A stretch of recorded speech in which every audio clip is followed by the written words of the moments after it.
Good morning, all of you.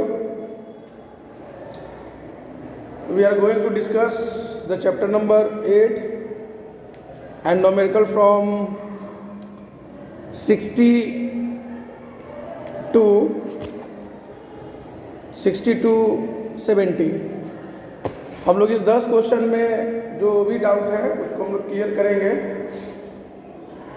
जो मुझे लगता है कि जो डिफ़िकल्ट तो है नहीं, अगर थ्योरी याद है, हाँ फॉर्मूला याद है, तो it is very easy to calculate and solve the given numericals.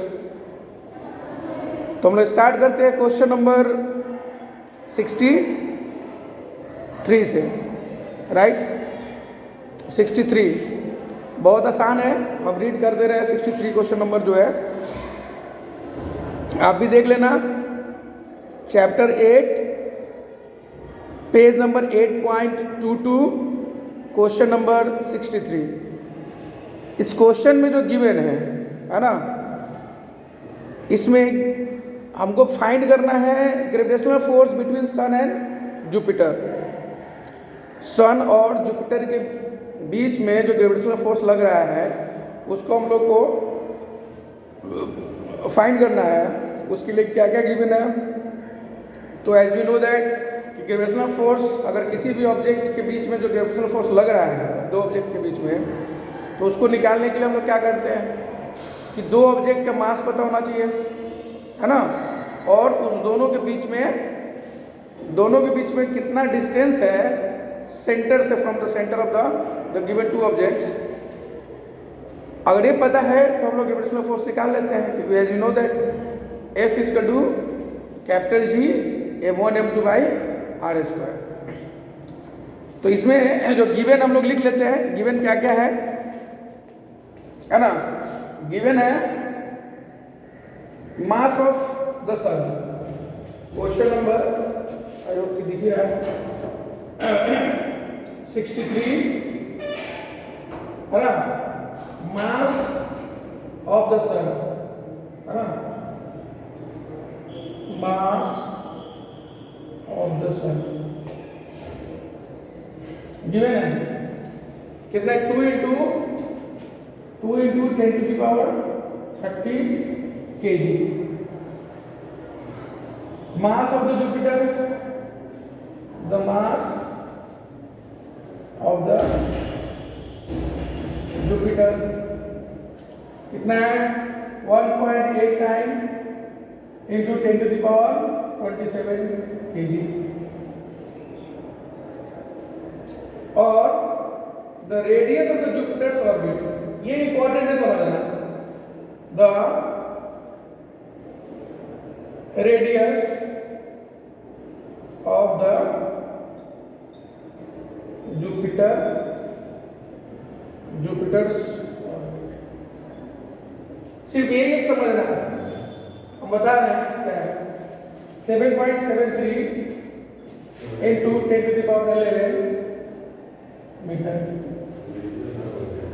और जी की वैल्यू तुमको पता ही है, सब लोग को पता है जी की value 6.67 into 10 to the power -11 newton पर मीटर, है ना, न्यूटन मीटर स्क्वायर पर केजी जो होता है। अब हम लोग जब ये radius of the Jupiter orbit, ये तो नहीं बोला distance between the sun and Jupiter, ये नहीं बोला क्या, radius of the Jupiter orbit. तो इसमें हम लोग को देखो, क्वेश्चन बनाने के लिए तुम वैल्यू पुट करके बना लो, लेकिन समझना जरूरी है क्योंकि ये बोला क्यों है। तो इसमें ये बोलना क्यों चाह रहा है, इधर देख लो, ये सन है, ये सन है, तुम्हें पता है सन को हम सेंटर में मानते हैं, बाकी जितने भी प्लैनेट है इसी सन के चारों तरफ घूमते हैं, नहीं। तो ये कह रहा है कि radius of the Jupiter's orbit, मान लो कि जुपिटर यहां है, जुपिटर यहां है, नहीं, तो ये जुपिटर के लिए रेडियस है, तो सन के ये ना, सन के सेंटर से लेंगे, इसके सेंटर से, तो ऑलरेडी क्या होगा, डिस्टेंस बिटवीन जुपिटर एंड सन। बात समझ में आ रही है, यानी कि रेडियस दिया है, लेकिन अगर सर्कल में देखते हो कि सर्कल में ये सेंटर होता है, ये सर्कमफ्रेंस से जो बीच का डिस्टेंस होता है वही रेडियस होता है, यानी वही उसके बीच का डिस्टेंस हो गया। तो ये जुपिटर है, ये सन है, सन का सेंटर यहाँ है, और जब ये ऑर्बिट है, ऑर्बिट में जुपिटर मूव करेगा, रिवॉल्व करेगा, तो इस ऑर्बिट का और सन के बीच का डिस्टेंस, यही तो दोनों के बीच का डिस्टेंस हो गया। हैव यू गॉट इट, है ना? तो अब समझ में आ गया कि हाँ, तो हम लोग यूज करेंगे the gravitational force between Jupiter and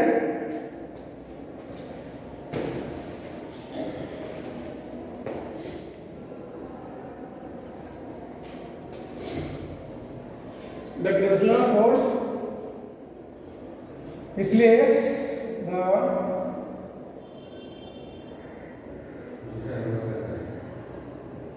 the gravitational force between Jupiter and Sun, the Sun कितना हो जाएगा? G m1 मतलब m of Sun, mass of Jupiter and उसके बीच का डिस्टेंस d1 या r1 दो को लिखना है, लिख सकते हो। अब इस वैल्यू पे डालेंगे तो 6.67 into 10 to the power minus 11, right, into mass of sun, mass of sun कितना है?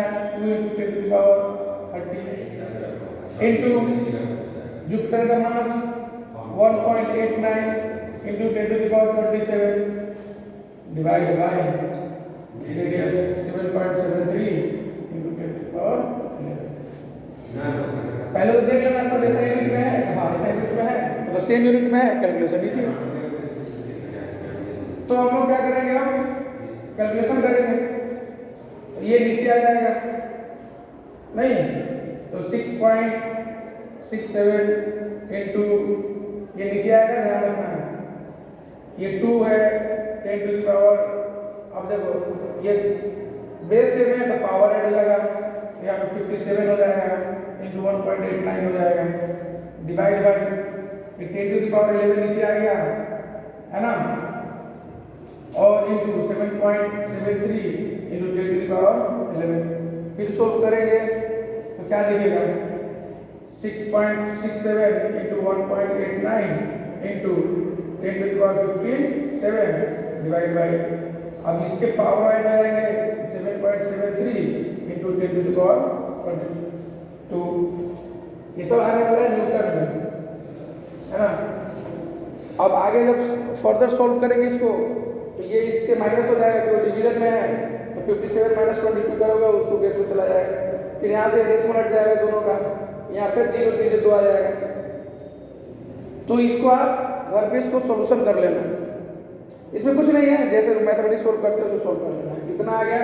जो आएगा वो न्यूटन में मेरा आंसर होगा, इस क्वेश्चन का आंसर खत्म, ठीक। अब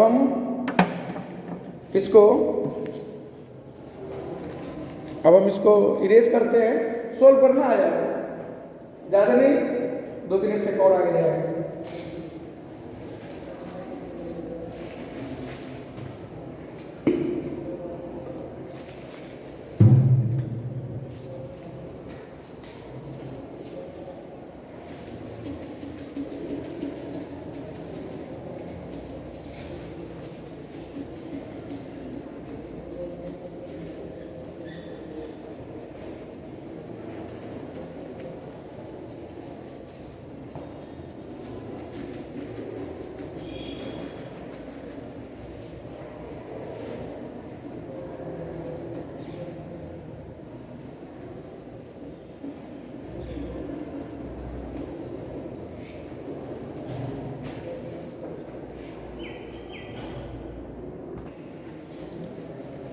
चलिए फिर क्वेश्चन हम 64 पे आते हैं।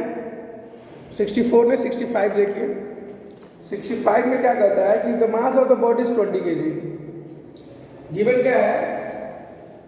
क्वेश्चन नंबर 65 है ना। ये लेवल 2 चल रहा है, ये सब लेवल 2 का है ना। द मास ऑफ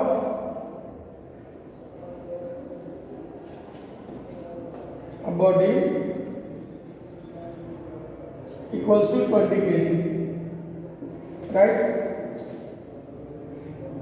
तो कह रहा है कि तुमको निकालना what is the weight at the equator and at pole on earth.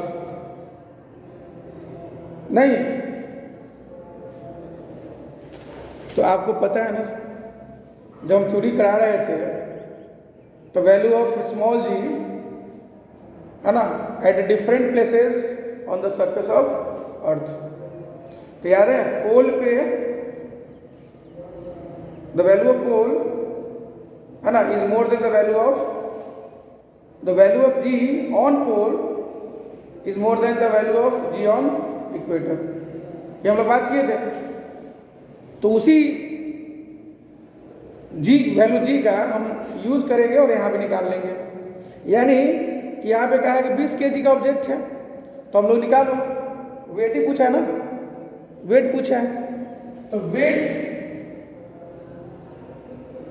On पोल, तो वेट इसमें क्या होता है एम जी स्मॉल जी, तो एम जी कहाँ का पोल का, तो कितना हो जाएगा एम जो तुम्हारा गिवन है 20 इंटू जी पी कितना होता है 9.831, राइट 9.83, तो दो ही ले लो, तो इसको मल्टीप्लाई करोगे तो ये क्या हो जाएगा 2 से कर लो 6,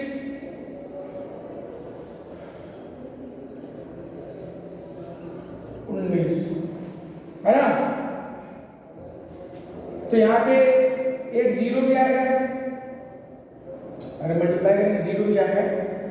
अब दो डेसिमल शिफ्ट कर दो, 1 2,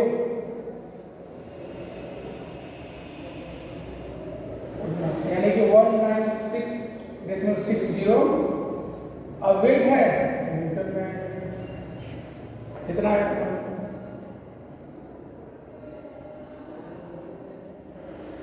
ठीक है। उसके बाद W ई निकालना है, ई फॉर इक्वेटर, तो कितना होगा फिर M G E M 20, equator का 9.73। इक्वेटर पे जो ग्रेविटेशनल एक्सीलरेशन होता है वो क्या होता है 9.7388, है ना। फिर वही काम इधर डेसिमल शिफ्ट कर जाएगा 97 हो जाएगा, फिर तो 2 से मल्टीप्लाई कर लो,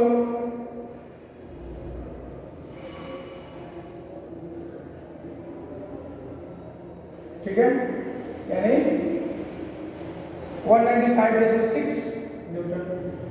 तो फर्क कुछ दिख रहा है, साफ साफ दिख रहा है।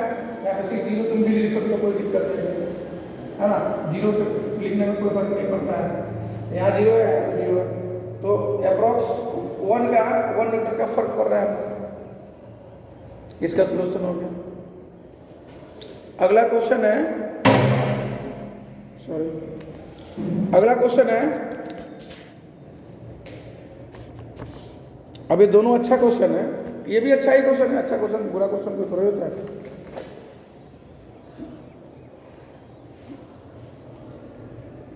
कह रहा है कि ऑब्जेक्ट है उसका मास 2 kg है, वो अर्थ के सरफेस पे प्लेस किया गया है, और एक ऑब्जेक्ट है जिसका मास 6 kg है ना, 6 kg है, और उसको मून पे प्लेस किया गया है। तो वेट का, दोनों के वेट का रेशियो निकालना है। तो याद रखना कि जो अर्थ पे है वो 2 kg का है, और जो मून पे है वो 6 kg का है, और दोनों के वेट का रेशियो निकालना है ना। हम यहाँ इसको सोल्व कर सकते हैं, है ना। क्वेश्चन नंबर 66, क्वेश्चन नंबर है 66। तो आसान है, mass of the object on earth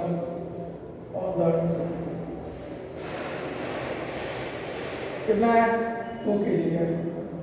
तो वेट इस पे निकालना है अर्थ पे, तो क्या एम जी, तो जी तो 9.80 लेना हमको अर्थ पे, तो 2 इंटू नहीं लेंगे, क्यों क्योंकि हम लोग काटने वाले हैं। और GE ग्रेविटेशनल एक्सेलरेशन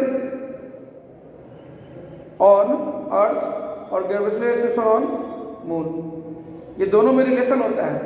तो चूंकि रेशियो पूछा है, रेशियो ही पूछा है,